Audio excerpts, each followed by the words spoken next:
ఈనాటి వత న్యూస్ కి స్వాగతం.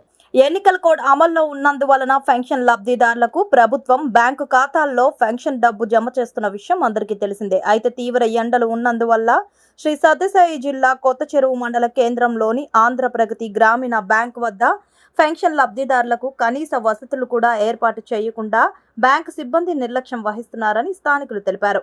రాష్ట్రంలో ఎండ తీవ్రత 45 నుంచి 48 డిగ్రీల అధిక ఉష్ణోగ్రత ఉన్న నేపథ్యంలో ఉమ్మడి అనంతపురం జిల్లాలోని పలు మండలాలకు రెడ్ అలర్ట్ నిర్వహించారు. ఇప్పటికే కొన్ని చోట్ల బ్యాంకుల వద్ద వృద్ధులు ఖాతాదారుల కోసం నీడకు షామినా కట్టి త్రాగునీటి సదుపాయం కల్పిస్తున్నారు. కానీ కొత్త చెరువు ఏపీజీబీ బ్యాంక్ సిబ్బంది మాత్రం ఖాతాదారులను తీవ్ర ఎండలో నిలబెట్టి లావాదేవీలు చేస్తూ ఉండడంతో ఖాతాదారులు మీడియాతో ఆవేదన వ్యక్తం చేశారు.